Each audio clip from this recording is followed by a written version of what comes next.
From Washington, this is VOA News.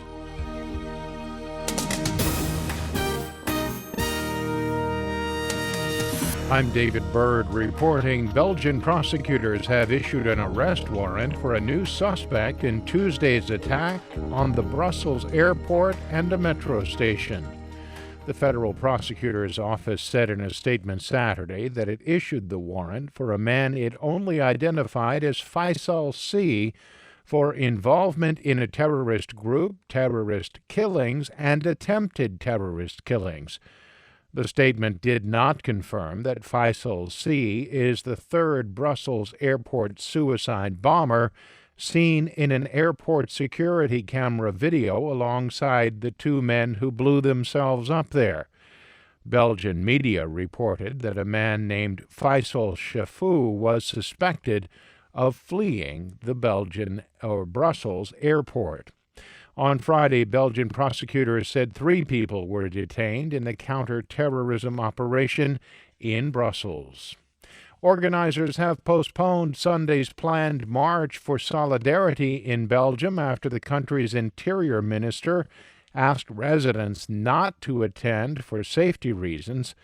The event's organizer, Emmanuel Foulon, said Saturday that the march was postponed because the safety of the citizens is the top priority. I think the most important is the safety of the citizens. So, of course, we wanted to organize a march, but if there is any risk, we have to cancel, and we will postpone it. And there will be demonstration, organized or not organized, because people need to be together and to live together, and they need also to have solidarity in their life.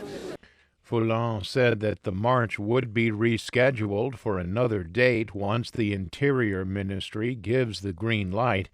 He said that Belgians need to celebrate a new step to forget about the violence of Tuesday's attacks. For more on these stories, visit our website, voanews.com. This is VOA News.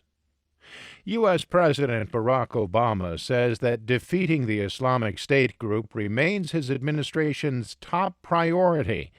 In his weekly media address, Mr. Obama called Belgium a close ally and said he had offered the country's prime minister the full array of U.S. support in battling terrorism. The president also said the United States will not stop until Islamic State is defeated. We will succeed.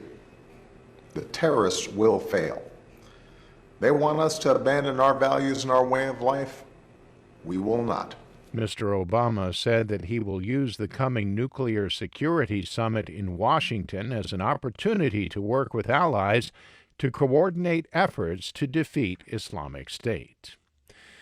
On the race for president, Vermont Senator Bernie Sanders is the projected winner in the Democratic presidential caucuses in Alaska and Washington state.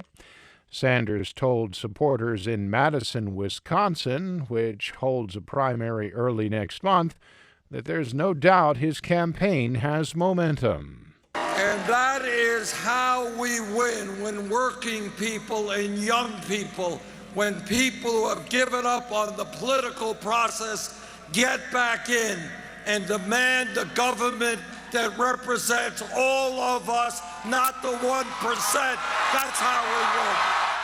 Sanders still trails former Secretary of State Hillary Clinton in the overall delegate count and faces a narrow path to the nomination. He has refused to quit and in some places remains a formidable opponent of Clinton. The other U.S. state holding a nomination contest for Democrats on Saturday, Hawaii, is still tallying results. A suspected suicide bomber detained before she could detonate explosives in a town on Cameroon's northern border says she is one of the girls kidnapped from a Nigerian school at Chibok in 2014. The girl was arrested after Babila Akeyo, the highest-ranking official at an administrative area on Cameroon's northern border with Nigeria, asked the military and local self-defense groups to arrest or kill 3 female suicide bombers who had crossed over from Nigeria. The leader of a self-defense group in Limani says they arrested one of the girls before she could blow herself up. A second girl surrendered. The third escaped back to Nigeria. The girl who surrendered confessed she was one of the more than 200 girls taken by Boko Haram from the Nigerian town of Chibok and taken to the group's stronghold in the Sambisa forest. And Syrian government forces moved deeper into the Islamic State-controlled city of Palmyra on Saturday, recapturing several neighborhoods. The Britain-based Syrian Observatory for Human Rights and regional media reported airstrikes and artillery bombardment in the ancient city. I'm David Byrd in Washington. That's the latest world news from VOA.